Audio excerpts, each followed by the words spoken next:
Hello and welcome to the Data Engineering Podcast, the show about modern data management. Atlan is the metadata hub for your data ecosystem. Instead of locking your metadata into a new silo, unleash its transformative potential with Atlan's active metadata capabilities. Push information about data freshness and quality to your business intelligence, automatically scale up and down your warehouse based on usage patterns, and let the bots answer those questions in Slack so that the humans can focus on delivering real value. Go to dataengineeringpodcast.com/Atlan today, that's ATLAN, to learn more about how Atlan's active metadata platform is helping pioneering data teams like Postman, Plaid, WeWork, and Unilever achieve extraordinary things with metadata. When you're ready to build your next pipeline or want to test out the projects you hear about on the show, you'll need somewhere to deploy it, so check out our friends at Linode.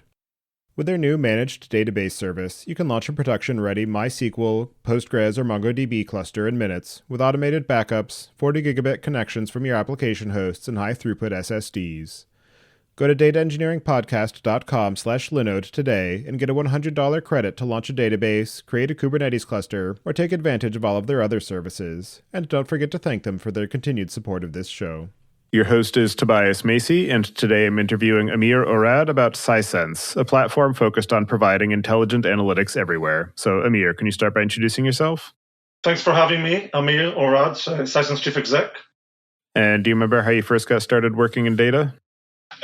I've been doing this for more than 20 years. I feel old when I say that, but my previous two startups, both of them reached critical mass. One was using data and real-time risk engines to make cybersecurity decisions. And actually, every time you log into your bank account or Facebook and you get this text message with a code to put in, that's actually my invention. My name is on the patent still. We're using, for the first time, real-time data analytics to make decisions. Do we send you that text message or not? That was 7 years of my life. And then I ran a company doing financial crime detection using big data to find patterns in banking activities to catch money laundering and cyber hacking and insider trading and human trafficking only by looking at data and catching the bad guys. And that was 8 years of my life, literally going through every second financial transaction on the planet. So that's 15 years of my life. Before that, I was a developer, also building big data systems. So you can see the pattern here. 8 years ago, I met the Sisense team. I wasn't the founder, but I joined early on as the CEO and fell in love because they built a platform. I realized I had to do it myself in my previous companies, all from scratch, like literally bottom up. And I saw a platform that with the right APIs can actually help other companies, other entrepreneurs leverage data better. Fell in love, and 8 years, I'm still here. And so in terms of the Sisense platform, can you describe a bit about what it is and as much of the story behind it as you're privy to? Yeah, definitely. So we are in the BI space, with the analytics space. And in theory, it's a cloud space with many names like Power BI and Tableau, etc.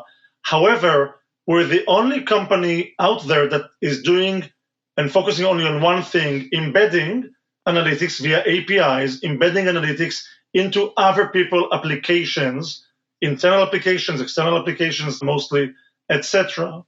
And we found that when we started, it was a small niche, but now more and more companies, about 2,000 today, already leverage us because we believe that every application on the planet will become data-driven with analytics built in, visual analytics, and service the users with analytics, or become obsolete. And in the past, you used to have an operational system, can be in a bank or in a pizza shop or in a telco, it doesn't matter. And next to it, like side by side, you would have your analytical tool, Business Objects back in the day, and SAP and Oracle, and then it evolved to Tableau and Power BI and Looker. Those were separate systems. And what we saw is when you have separate environments, you have much less adoption. You look at things out of context, and it is not aligned with the future, which is all API-based, cloud-based, modern data sets, etc. So that's how it started. And we built the company API first, bottom up, while most analytics tools are built for a business analyst first. So we optimize for the integration. Other people optimize for the analyst. And still we have to service the end users who are not analytical experts. They are doctors and nurses and truck drivers and teachers, etc., that are using those applications we are part of. So that's how we evolved. I'll give you two basic examples just to make it tangible.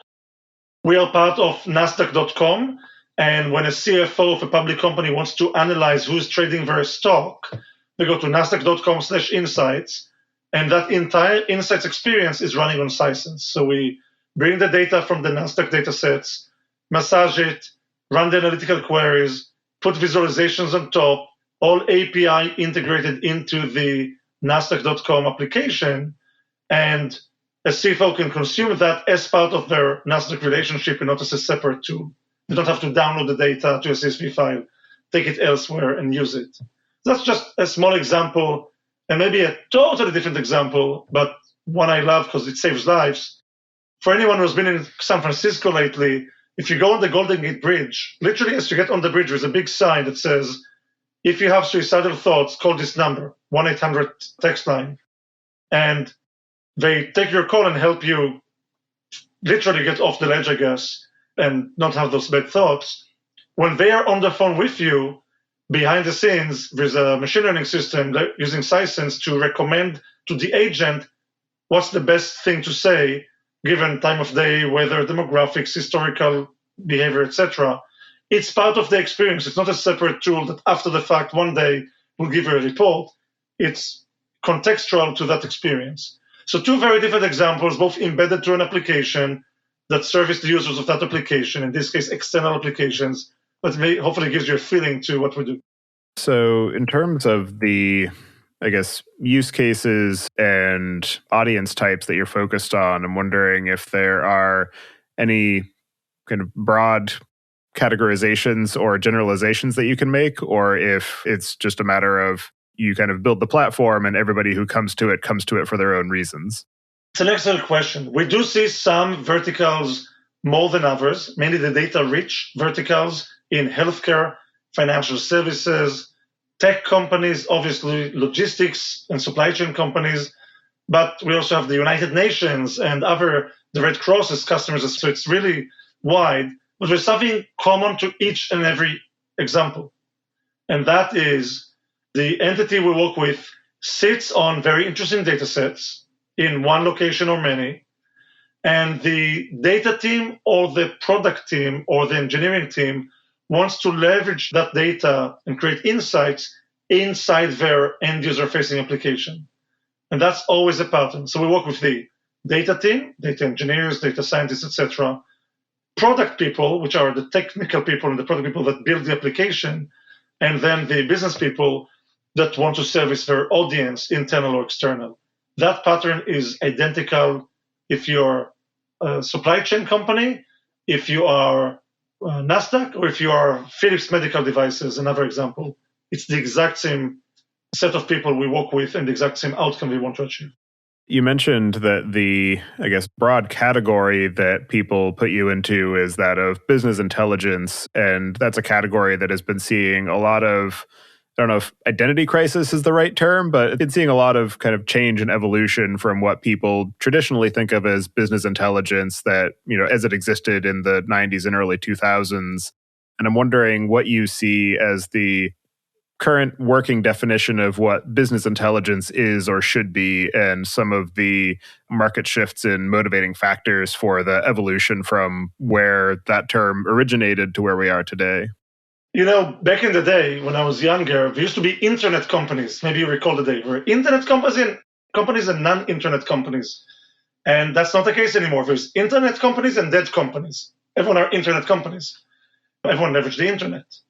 I think BI as a category will become analytics, but business intelligence will be in everything. So everything will be leveraging business intelligence, because when you watch Netflix, there's business intelligence telling you which next movie to watch, right? So those technologies are appearing everywhere. So that's the broad category as it was defined in the past. I think what it's becoming is now a set of analytical engines that, leveraging modern cloud and API technologies, can be integrated into and inserted into every application out there as more fundamental pipes, if you like, or infrastructure. And that is where it's heading. Gartner has a new term called composable analytics and composable applications. What I mean by that is future applications will be composed of many little ingredients. Some of those ingredients will be the pipes, the data pipes. Some will be the databases. Some will be the data analytics. Some will be the visualization. So you're moving from a BI kind of monolith to best-in-class components you can build applications from, and that's where we play. And I know Gartner actually said publicly they were debating, do they do embedded analytics as a category? But they said everything one day will need those skills. So it's not time to separate independent category. So that's a long answer to say, I think A, all companies will become data-driven or obsolete, and B, business intelligence will become analytical components you integrate into other applications versus separate, standalone, on-the-side tools that only a few selected people can use. Another interesting aspect of the kind of business intelligence category is that it's intended to be directed towards end users, people who don't necessarily identify as technical. And so the kind of way that it was generally approached or manifested is as this self-service interface to the broader data ecosystem, where it's kind of, here's your playground where it's safe for you to do things and ask questions. But if you want to do anything more complex, then you're going to have to ask somebody else for help. And I'm wondering what you see as the kind of table stakes for self-service access to organizational data and the ways that business intelligence needs to be kind of adapted or evolved to be able to fit that requirement. Yeah, it's an excellent question. I think there was a lot of progress, but also a lot of hype around this democratization of business intelligence. We did move. While a decade ago, 15 years ago, IT was owning the data and you had to be an IT person to really understand what to do with it. We did make a big jump forward, and Tableau gets the credit early on to enable and democratize business analysts with data. So we moved from IT only to IT and business people and business analysts. However, we are almost at the end of 2022, early 2023, and still 80% of the people in organizations don't use BI because it's built for business analysts. And most people in a company are factory workers and doctors and nurses and logistics managers and HR people and marketing people and all of those things. And they're not one thing, they're not BI experts. They don't want to be. They don't care about BI, they just want answers. And that's what I feel is propelling companies like Sisense, which I didn't mention, but for context, we're not a startup anymore. We have, over $100 million business in size and thousands of clients, because to address the 80%, they don't want tools for BI people. They want tools for people, human beings, nothing about technology. And that's the unserved part of the market. And that promise has not been met yet. We democratized only for the BI experts. And that's where you get natural language technologies, augmented analytics, AI, and embedded, what I'm talking about, all coming to play to enable those people that are not experts. As far as the kind of self-service data democratization, what are some of the, I guess, organizational or infrastructure challenges that teams are having to struggle with, or some of the technical either capabilities or investments that need to be grown or established to be able to support that kind of organization-wide capability? The two approaches today that are common, which are the old way of doing things, but the current one is there is a central BI team or departmental BI team who builds on behalf of the human beings dashboards. Real example, if I'm a teacher and I want to know how my students are doing, I have to go to a separate application, log in, and hope that my BI expert in the school built in advance an answer to my question. That's like approach number one. If it's the company is less advanced, it will be a central big dashboard with many, many things for all employees in the company. If it's more advanced, it would be someone in the teacher's area that built the dashboard. Option number 2 is that I will be offered access to tools that, if I'm really savvy, will allow me to ask a question on the fly using some drag and drop dimensions and data and time horizon, and hopefully understand correlations and regressions and can connect the things together and find out how my students are doing. And those are the 2 current main approaches. Then we believe we have a third approach, which is, as a teacher, when I use my day-to-day teaching application where I give homework and grades and everything, will be another indicator next to every student name with a red flag, yellow flag, green flag saying how they're doing. And I'll get an alert proactively without asking any questions saying, did you know that you have 2 students who suddenly dropped in their performance? You should take a look. That's, I believe, the future of analytics. They come to you.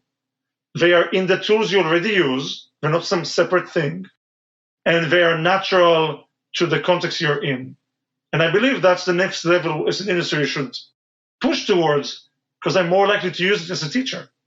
And my student is more likely to be saved from dropping out of school if I get this alert and this flag versus me chasing some dashboard somewhere. To that point of the kind of level of understanding required for that second approach of, here are all the tools, good luck, go ahead and figure it out, that can potentially lead to the issue of, I found an answer and I'm happy with the answer, but it's actually the wrong one. And I'm wondering, what are some of the ways that, as tool builders, as companies providing platforms, how can we work towards adding some useful guardrails and improving that user experience of, okay, you want to be able to get to this answer. We're going to help you understand the different kind of joins or the different ways to explore the data that is accurate and actually provides a safe and reliable answer. And, or even just to the point of helping people understand, like, what are some of the viable answers, or being able to work at the level of their understanding of saying, like, this is the thing that I want to do. Like, I want to understand how my students are doing in terms of their grades. And then saying, okay, here are all the different tables that you need to work across. Here are some different ways that you can join them. So I think what you just said, part of the question is part of the answer and the problem. A teacher that wants to know how the student is doing should not know a thing about joins and tables and views and indexes. Nothing. We shouldn't know it exists. We should ask a question and get an answer. Unfortunately, technology in the past limited us to force them to know those concepts, fact tables and dimensions, etc. But in an ideal universe, and the technology is making progress in that direction, they can ask a question in natural English and just get an answer. Or even better, not ask a question, but be told the answer already. When you watch a movie on Netflix, and us as consumers, I believe, use better analytics than us as professionals, you don't ask Netflix what's the next movie I should watch. It just tells you. And if you finish an episode, you don't ask Netflix what's the next episode. It just offers it to you. And when I log into Amazon, I don't tell them it's my kid's birthday. They tell me, we saw you bought a lot of stuff for a party. Maybe you want this thing for the party. They answer the questions before we ask them. Those are simple examples. And I would claim that an HR person that has done a merit cycle, the AI can guess that they want to know what's the distribution of merit and performance against merit and so on. And there are patterns across many organizations you can match. So I believe that the answer is not teaching all of those things, because with great powers come great responsibilities, and we may get wrong answers and confuse people too often. But to build technology and tools that shortcut this process and either give answers proactively or let them ask them in English with the intent, and then do all the legwork behind the scenes. And the technology is very close to being there already, if not there already. Prefect is the data flow automation platform for the modern data stack, empowering data practitioners to build, run, and monitor robust pipelines at scale. Guided by the principle that the orchestrator shouldn't get in your way, Prefect is the only tool of its kind to offer the flexibility to write workflows as code. Prefect specializes in gluing together the disparate pieces of a pipeline and integrating with modern distributed compute libraries to bring power where you need it, when you need it.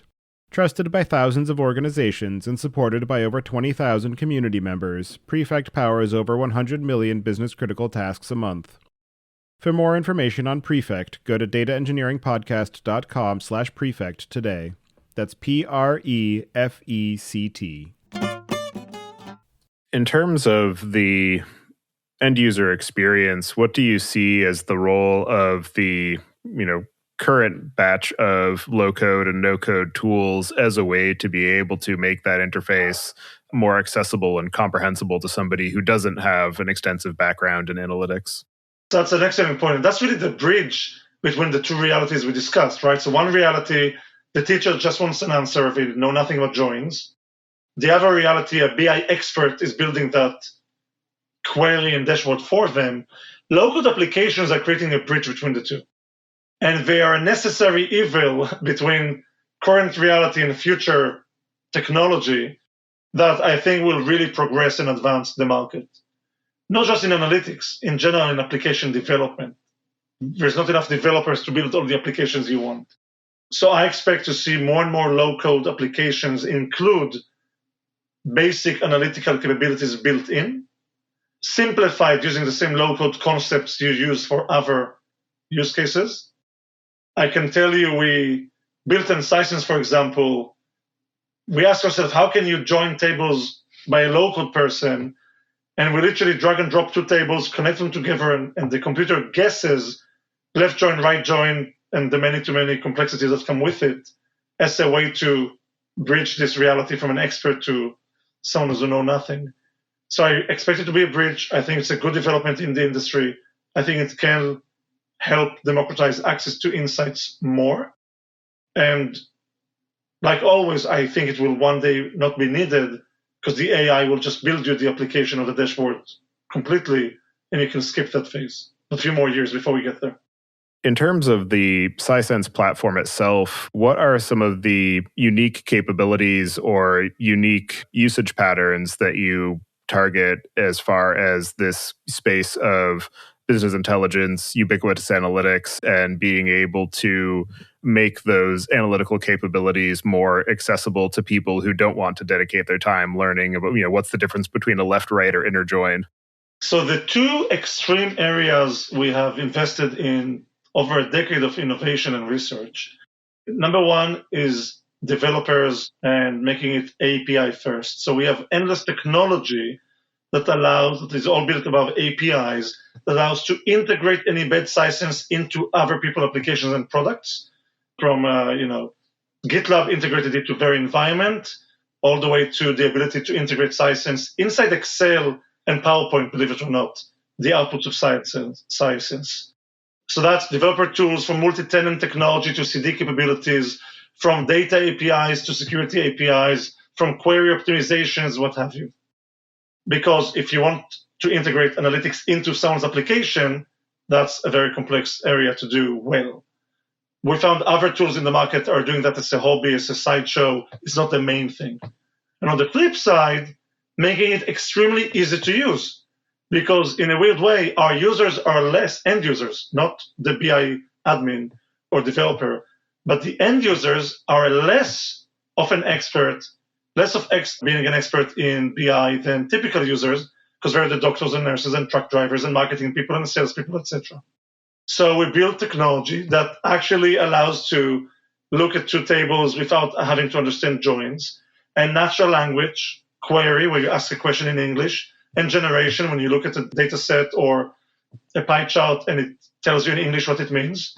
Predictive power. So for example, if you're not an expert in data, what we do is we take any time series data and just predict the future without any action required by the user visually.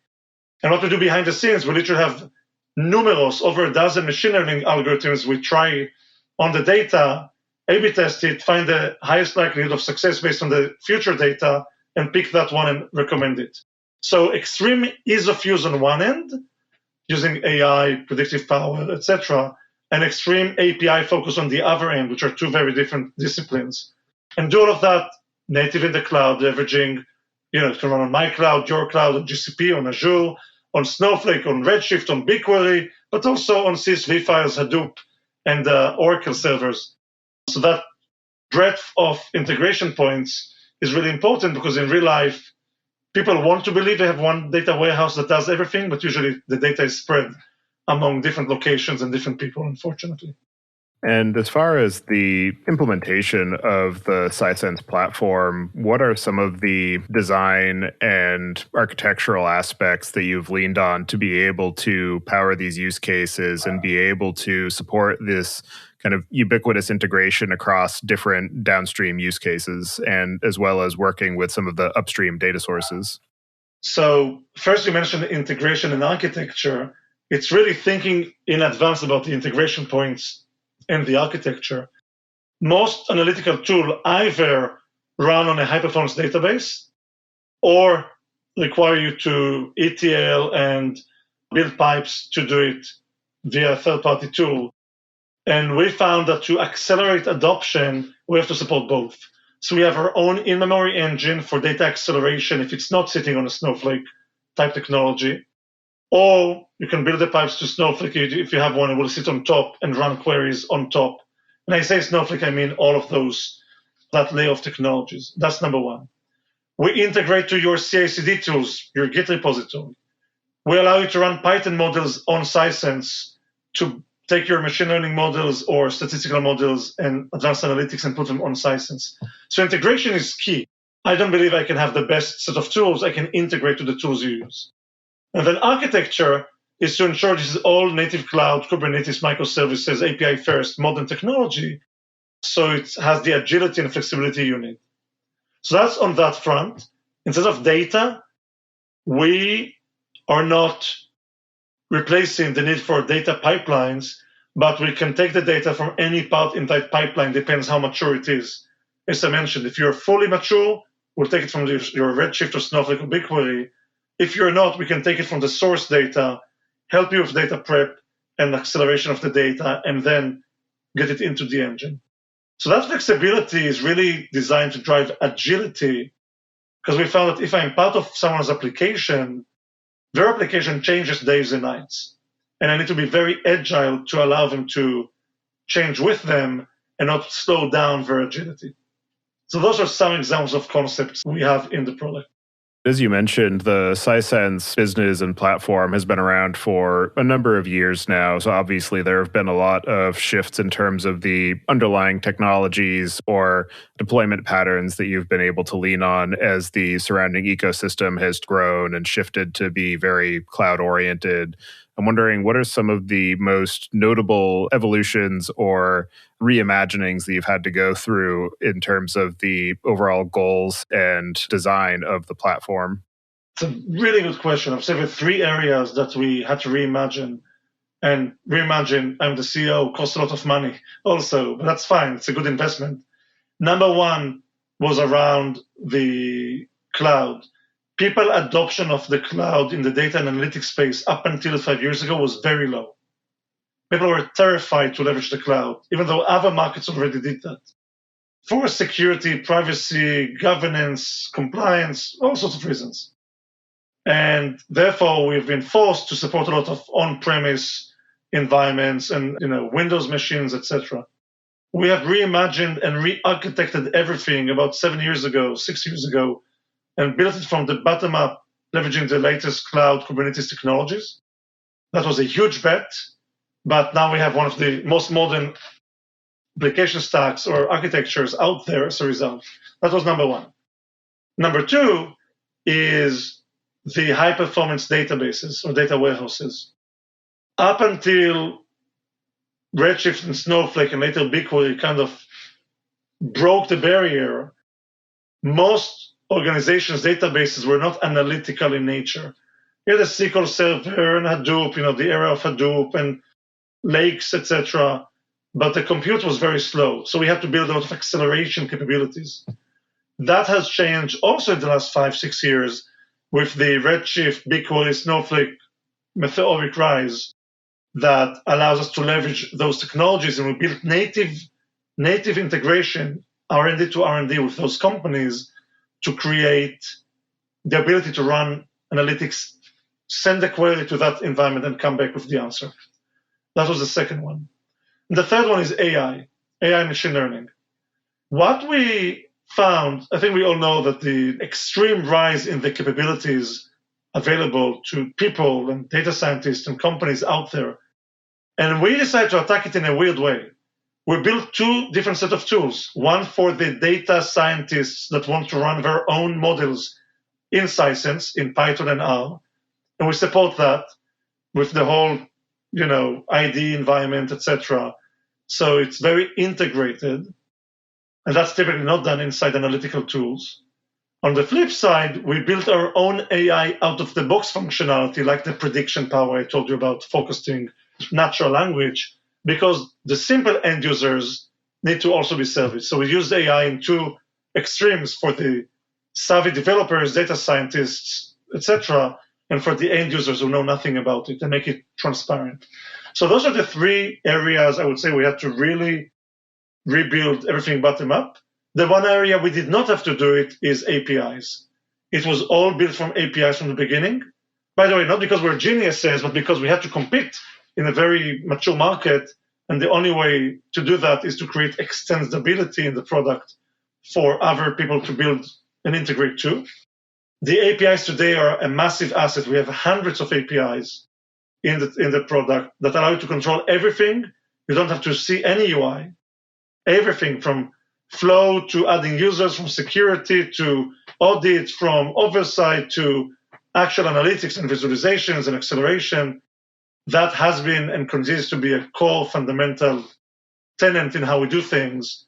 And I'm happy about that because the truth is, it's very hard to retroactively retrofit the technology to be API first. It's either is or it's not. I'm blessed by the fact that this team has built it the right way from the beginning. Another interesting aspect of the question of business intelligence and the analytics layer is that in addition to having gone through a bit of shift in terms of what the kind of identity and use cases are that it's supposed to support, it has also been starting to get subjected to the disaggregation that the database market has already gone through. And, the pendulum has shifted a few directions in both ways, most notably in terms of things like security and access control, which was defaulting to the BI layer because that was where everybody interacted with the data. Now people are interacting at all kinds of different layers. The question of the kind of semantic or metrics layer of, how do I define what this business or domain object happens to be? Is that something that lives in BI? Is that something that lives in my warehouse? How do I define it? Where do I define it? Just in those dimensions, I'm curious how you think about the role of Sisense and the kind of layers of the data stack and the data lifecycle at which people are kind of directed or encouraged to interact with Sisense and sort of what the role of Sisense is across that lifecycle. That's a beautiful question. And I believe what we're doing is trailblazing. And I'll give you the basic example. CI/CD, version control. Today, the BI companies that support version control, some do not. Let's put them aside. That's really bad. Those who support it have their own version control component. But why? Why is a BI company an expert in building version control technology? So we took the opposite approach. We integrate to your Git repository with your Git tools, your CI/CD processes, your CI/CD workflows, because I believe that if you build applications for a living and want to put analytics in it, you have the tools you already use and I should be part of them. So that's a great example. We're literally the only ones that we know of that are doing that in such way. You mentioned authentication and user management. Yes, technically we have the ability to do our own user management, but we support 5 different kinds of SSO, integration with Okta and the like, user access tokens and tokenless and stateless environments and all sorts of chaos words, all designed to fit the tools you use in the applications you build. I mentioned before, I can leverage the snowflakes of the world when they exist and the Python models you built when it exists. But there, I let you leverage my technology because too many people don't have yet Snowflake or don't have yet data scientists to do the job. So that's a place I'm still balancing my own out-of-the-box functionality with APIs outside. One day the pendulum will shift and everyone will have their own tools and I will integrate to them as the main workflow. So I'm 1,000% aligned with you, and I believe it's a journey. And if you take it to the extreme, BI companies will disappear and be turned into ingredients that are data ingredients, visualization ingredients, etc. And we're doing that at Sisense to ourselves. The company itself is built of different API components, which we believe is the future. So yeah, we're very aligned on that view of the future. As far as the typical user interaction or the kind of onboarding process for somebody who wants to adopt Sisense and start using it for powering analytics, either for the traditional BI dashboard use case or embedding it into their applications, what does that kind of onboarding and user workflow look like, and how do the touch points of the Sisense platform shift across the different kind of data-oriented and organizational-oriented roles? Today, to consume Sisense or play around with it, you reach out to us and we give you a proof of technology environment to play with. And usually it will be a specific project you want to demonstrate, you want to integrate into an application or build an application. We don't sell individual user licenses. We prefer to, for free, do that project with you. And then if it works, have a real relationship, then have individuals trying to use it kind of as a desktop tool. It is not a desktop tool. The use cases will be typically to integrate us into an internal application that is serving your employees. For example, Northern Trust put us in their cash management application they built, or external application, for example, part of a medical service you give someone, or part of a inventory management service you give someone, or marketing service you give someone. We have people more and more trying to use us to integrate to productivity tools. So we have today native integration into Slack, Excel, PowerPoint, Google Sheets. This is where you consume the insights we generate into those productivity tools versus a dashboard. Because again, I believe that insights should go to where you are, not as a side application. So if all you do is live in PowerPoint, I'm a CEO, I develop in PowerPoint, then my PowerPoint can get insights from Sisense and literally have on the screen a number or a widget, a chart that comes from the Sisense server. So that's how you interact with us. The one use case I would tell you is not a good use for Sisense, and I don't want to waste your time. If all you want is a generic dashboard that 10 different people can generate, I can do it. It's not the best way to use me. I'm sure there's cheaper tools out there that will do it for you, even for free. But if you want to integrate, embed, make it part of an application, productivity tool, internal or external, we will shine and demonstrate the value to you and try it out. Check how we do it. Go to Sisense.com, fill the form, say you heard me, and you want to check me out and see if I'm speaking the truth. Try it out. Data engineers don't enjoy writing, maintaining, and modifying ETL pipelines all day, every day, especially once they realized that 90% of all major data sources like Google Analytics, Salesforce, AdWords, Facebook, and spreadsheets are already available as plug-and-play connectors with reliable, intuitive SaaS solutions. Hevo Data is a highly reliable and intuitive data pipeline platform used by data engineers from over 40 countries to set up and run low-latency ELT pipelines with zero maintenance. Boasting more than 150 out-of-the-box connectors that can be set up in minutes, Hevo also allows you to monitor and control your pipelines. You get real-time data flow visibility with fail-safe mechanisms and alerts if anything breaks. Preload transformations and auto-schema mapping precisely control how data lands in your destination. Models and workflows to transform data for analytics, and reverse ETL capability to move the transformed data back to your business software to inspire timely action. All of this, plus its transparent pricing and 24/7 live support, makes it consistently voted by users as the leader in the data pipeline category on review platforms like G2. Go to dataengineeringpodcast.com/HevoData today and sign up for a free 14-day trial that also comes with 24/7 support. One of the other aspects that we haven't dug into much yet is the question of bringing machine learning into the analytical workflow, where in a lot of cases, analytics and machine learning are seen as disparate or discrete activities where I have my data warehouse, I do some I do some transformations and I can provide analytics from that. And somewhere else, either from my data warehouse or my data lake, I will build features and generate my machine learning model, and that has a different application. And I'm wondering what you see as the intersection between analytics and ML and AI, and some of the ways that we can start to bring machine learning and AI capabilities into the analytical workflow, particularly to be able to support that end user who just wants to be able to ask a question and get an answer without having to figure out what are all of the tables I have to join. Or not even ask the question, just get the answer. Why ask questions? I've seen AI machine learning evolve over the last 20 plus years. And I divide it into 3 buckets. There is a lot of AI machine learning designed to do the data transformation, which is not part of the BI tool, although we all have some basic functionality around it. And there's dedicated tools, if you need to, from turning unstructured data sentiment analysis all the way to dealing with very messy data and making it organized. Let's put that aside. Second, there's real-time decision-making transactional tools that I used to use in my cybersecurity days, when in real time, at a nanosecond speed, you have to decide what to do. Put that aside as well. That's a very different set of technologies. I used to build some. I know how they look. It's a different discipline.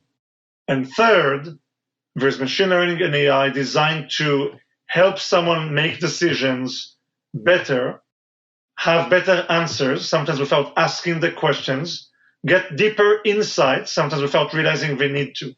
I believe that is analytics, and that is part of BI, part of what we do every day.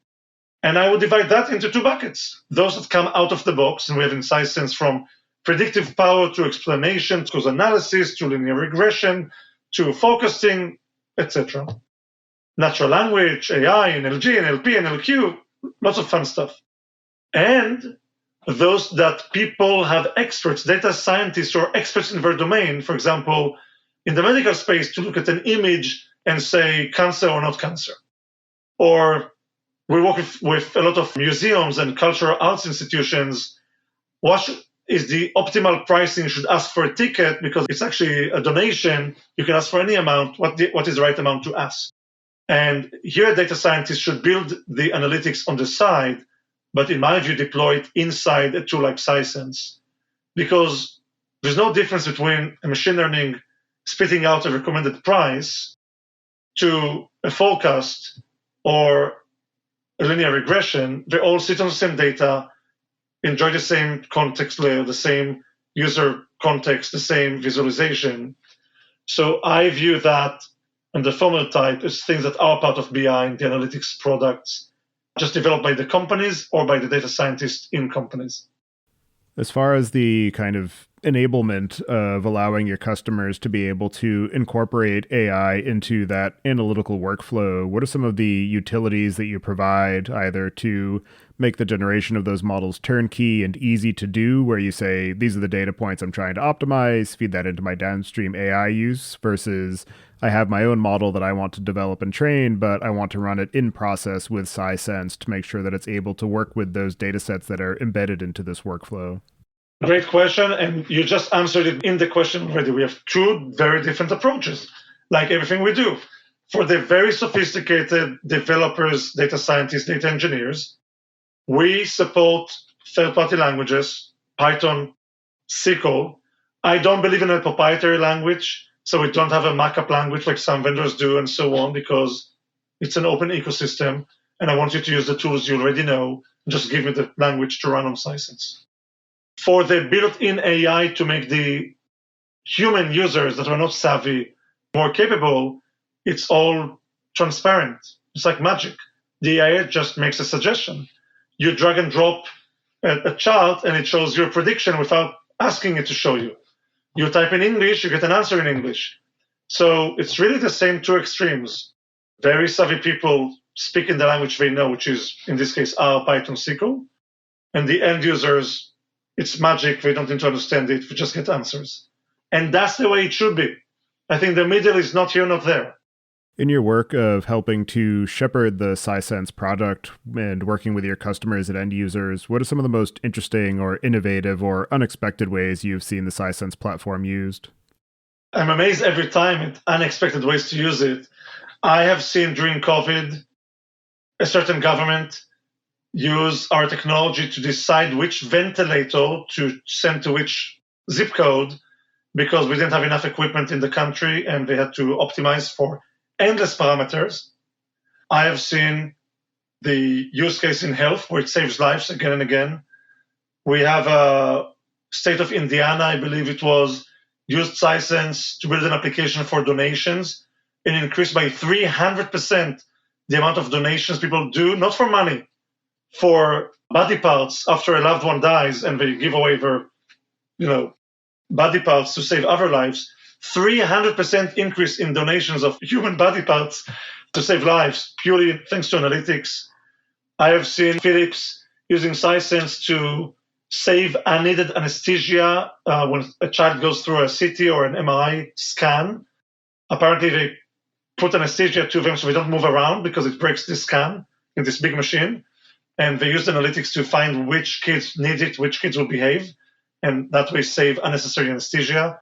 The United Nations is using Sisense to help fight infectious diseases in Africa.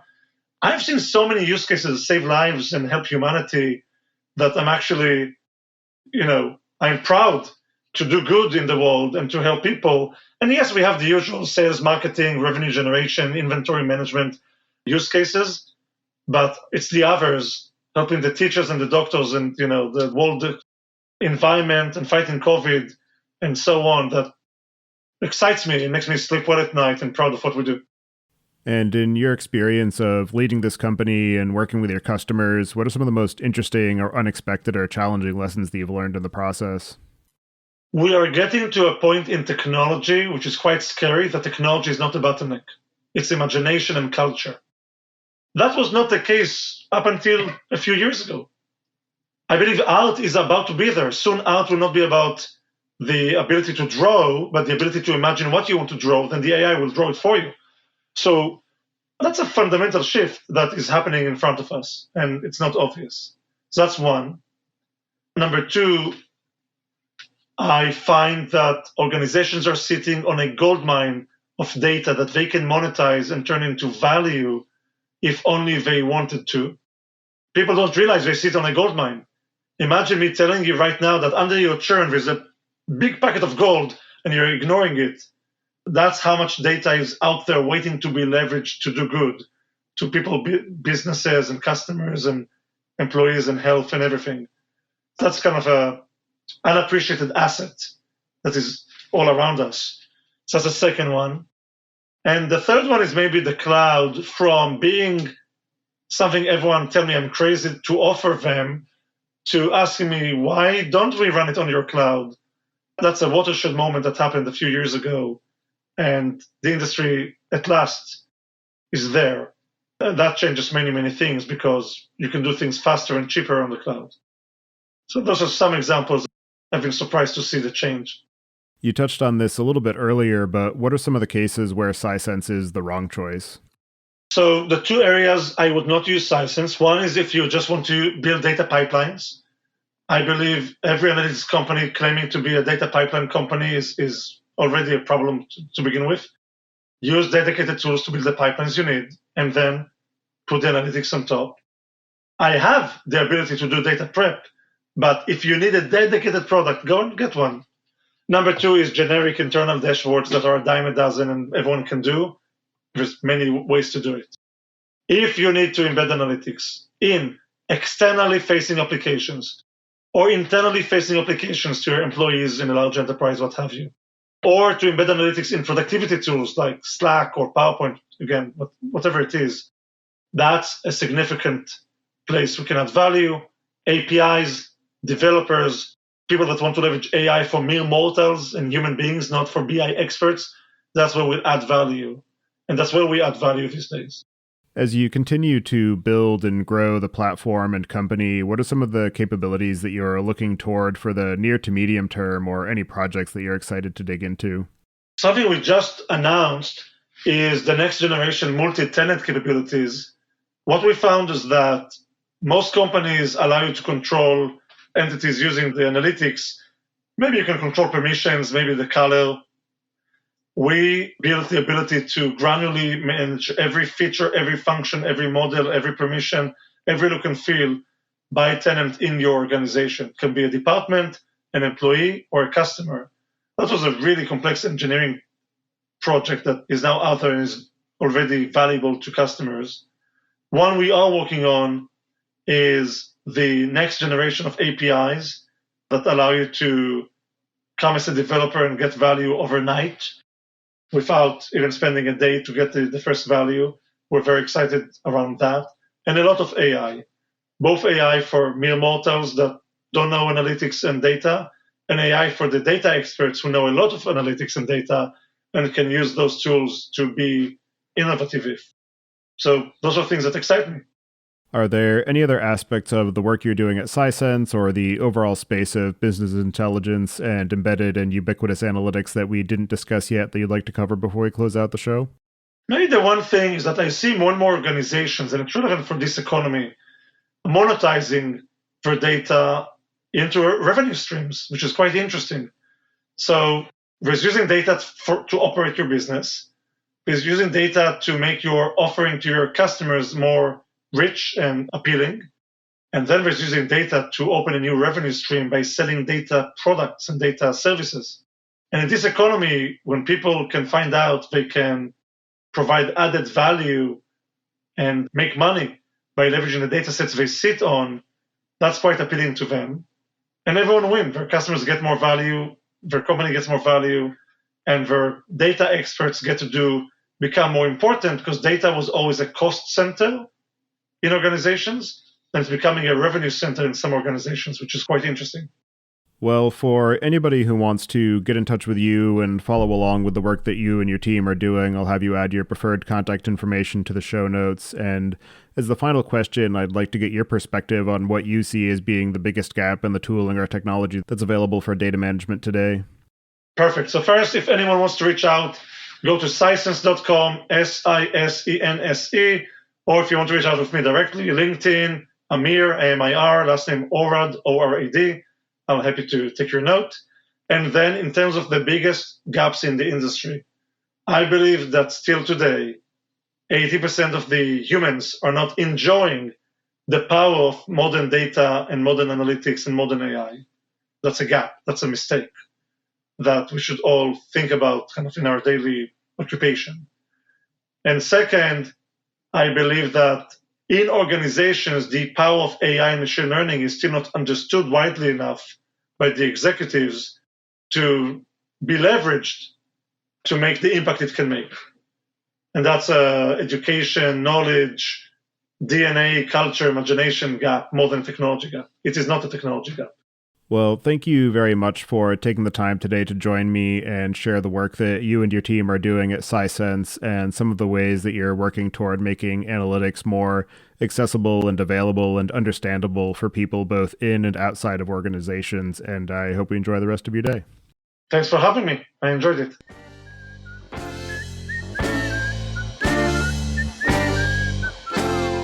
Thank you for listening. Don't forget to check out our other shows, Podcast.init, which covers the Python language, its community, and the innovative ways it is being used, and the Machine Learning Podcast, which helps you go from idea to production with machine learning. Visit the site at dataengineeringpodcast.com to subscribe to the show, sign up for the mailing list, and read the show notes. And if you've learned something or tried out a project from the show, then tell us about it.